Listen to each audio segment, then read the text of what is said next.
घर का बंटवारा। अरे विनोद, तूने हलवाई को सारा सामान तो दे दिया है ना? अक्षय की शादी में कोई कमी नहीं रहनी चाहिए। आखिर सबसे छोटा भाई है तुम सबका।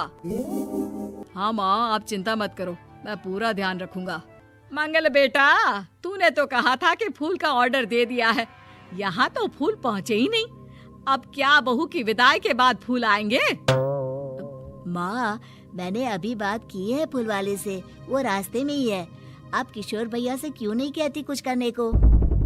किशोर पहले ही मेरे बताए काम कर रहा है। पास के सभी रिश्तेदारों और मोहल्ले वालों को कार्ड वही तो देकर आया था। रिसेप्शन के लिए हॉल भी उसी ने बुक किया था। टेंट कुर्सी वालों को भी तो वही देख रहा है। पर कई मोहल्ले वाले तो हमारे भरे पूरे परिवार से जलते भी हैं। उन्हें बुलाने की क्या जरूरत थी? बेटा, शादी ब्याह में तो बुलाना ही पड़ता है, नहीं तो लोग क्या कहेंगे।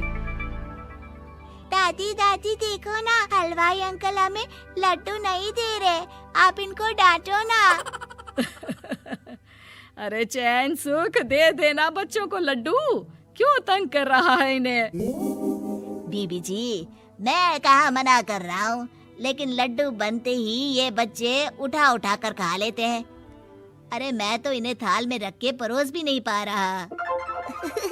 भागो, अब कोल्ड ड्रिंक पीने चलते हैं। भागो भागो, अब कोल्ड ड्रिंक पीने चलते हैं। जैसे कि आप देख रहे हैं, आज इस घर के सबसे छोटे बेटे अक्षय की शादी है। घर में बहुत चहल पहल है। कुलभूषण की बीवी कमला को फुर्सत ही नहीं है कामों से, लेकिन कुलभूषण और घर के बाकी लोग कहाँ हैं? आइए देखते हैं। अजी, आप यहाँ आराम से बैठकर गाने सुन रहे हो और घर में अभी तक इतने काम बचे हैं करने को। अरे भाई, मेरे सबसे छोटे बेटे की शादी है, इसके बाद तो मैं अब चिंता मुक्त हो ही जाऊंगा। और फिर घर में तुम हो, बेटे बहुएं हैं, तुम लोगों के होते हुए मैं क्यों काम करूं? मैं तो शान से बेटे की शादी में जाऊंगा तैयार होकर। अरे ठीक है, अब आप आराम ही कीजिए। एक बार अभिषेक की बीवी आ जाए, फिर मैं भी आराम करूंगी और मेरी चारों बहुएं पूरे घर की जिम्मेदारियां संभाल लेगी। इतना कहकर कमला वापस अपने काम में लग जाती है। बेटा भी, तू अब तक तैयार नहीं हुआ? किससे बात कर रहा है फोन पर? तैयार कैसे हूँ? सैलून जाने से तो आपने मना किया है, क्योंकि मुझे हल्दी लग चुकी है। भाभीयों को देखो, सुबह से पार्लर में है। अक्षय की शादी हो जाती है और नंदिता बहू बनकर घर आ जाती है, लेकिन इस घर की खुशियों को मानो किसी की नजर लग गई थी। नंदिता के आने के बाद आए दिन घर की शांति भंग होती रहती। अपने माँ बाप की इकलौती बेटी को इतने बड़े परिवार की जिम्मेदारियां कहाँ संभालनी थी। अभी देखो ना, मेरे हाथों की मेहंदी भी अभी नहीं उतरी है और तुम्हारी मम्मी ने मुझे घर के कामों में लगा दिया।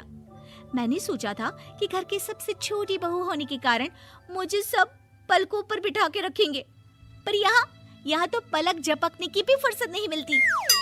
देखो नंदू, शादी के पहले ही मेरे घर वालों ने तुम्हें और तुम्हारे पेरेंट्स को बता दिया था कि मैं जॉइंट फैमिली में रहता हूँ, तो फिर अब ये शिकायत क्यों?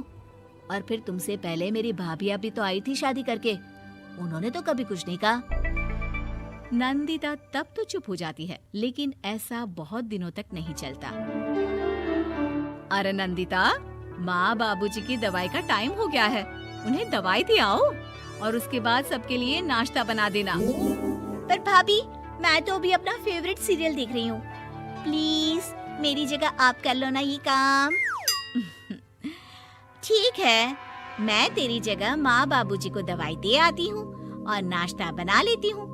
तू मेरी जगह पूरे घर की डस्टिंग करके 5 बच्चों को स्कूल के लिए तैयार करके भेज देना और दोपहर का खाना बनाने के बाद कपड़े धोकर सुखा देना।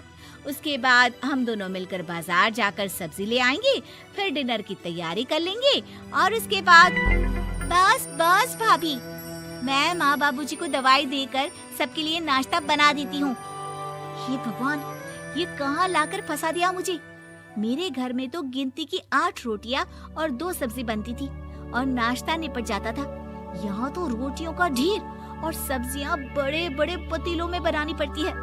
नाश्ता बनते बनते लंच का टाइम हो जाता है और लंच बनते बनते डिनर का। अभी मुझ में तुम्हारे पूरे परिवार का नखरा उठाने की और ताकत नहीं बची। मैं ऐसे नहीं रह सकती। अरे तो क्या चाहती हो तुम?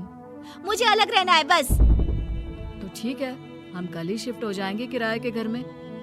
इतना बड़ा घर होते हुए हम किराए पे क्यों रहेंगे? ना जी ना, घर में ही दीवार खड़ी करो अपने हिस्से के आगे। घर के साथ साथ घर की खुशियों में भी दीवार खींच जाती है। ऐसे ही कई महीने बीत जाते हैं और नंदिता माँ बन जाती है। बच्चे के आने से अभिषेक के कंधों पर खर्चों का बोझ आ पड़ता है। अभिषेक का बोझ कम करने के लिए नंदिता भी पार्ट टाइम जॉब कर लेती है, लेकिन इससे उसके सर पर नौकरी, घर और बच्चे की जिम्मेदारी बढ़ जाती है। नंदिता, ये क्या है? तुमने घर भी ठीक से साफ नहीं किया, ना ही मेरे कपड़े धुले हैं। चिंटू के बाल भी कटवाने जाना था, देखो उसके बाल कितने बढ़ गए हैं। अरे करती क्या हो पूरा दिन तुम? मैं करती क्या हूँ?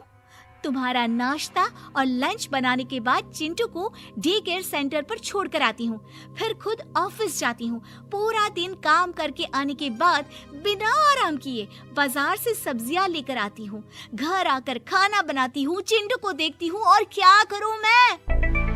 अरे तो किसने कहा था अपने सर पर इतने काम लेने को? मत जाओ ऑफिस। ऑफिस जाए बिना घर के खर्चे कहाँ से पूरे होंगे? चिंटू की डे केयर का खर्च, उसके लिए बेबी फूड का खर्च, प्रेस वाले का खर्च, ये सब तुम्हारी सैलरी से होता नहीं है। अगर परिवार से अलग नहीं होती तो इतनी मुसीबतें नहीं उठानी पड़ती तुम्हें। तुम्हें परिवार के साथ मिलकर काम करने में दिक्कत थी, लेकिन काम तो अब भी बहुत है तुम्हारे सर पर। चिंटू को भी डे केयर भेजने की जरूरत नहीं पड़ती। उसको गोद में खिलाने के लिए दादा दादी और घर के सभी बड़े होते। उसके साथ खेलने के लिए उसके भाई बहन भी होते। मेरे तीनों बड़े भाइयों के बच्चे भी बड़े हुए हैं, लेकिन बिना महंगा बेबी फूड खाए, क्योंकि मेरी माँ और भाभियाँ बहुत अच्छे से जानती है कि बच्चे को क्या खिलाना चाहिए। बिजली के बिल जैसे खर्चे भी सब मिलकर बांट लेते थे। लेकिन तुम्हें तो सबसे अलग रहने में ही मजा आता है, तो अब शिकायत क्यों करती हो? बस करो अभिषेक, बस करो। मैं मानती हूँ कि मैं गलत थी। मेरे एक गलत फैसले ने हमें बिल्कुल अकेला कर दिया है सबसे। एक घर में होते हुए भी हम बाकी परिवार से अजनबियों की तरह रह रहे हैं। अभिषेक और नंदिता की सारी बातें घर के बाकी लोगों को सुनाई दे रही थी। तभी कमला बोल पड़ती है। अरे नंदिता बहू, किसने कहा कि तुम अकेले हो? तुम्हारा इतना भरा पूरा परिवार है ना तुम्हारे साथ। हम तो बस ये चाहते थे कि तुम अपनी गलती समझ जाओ। सब्सक्राइब कीजिए हमारे यूट्यूब चैनल को और बेल आइकन को दबा के वीडियो को लाइक और चैनल को सब्सक्राइब कीजिए।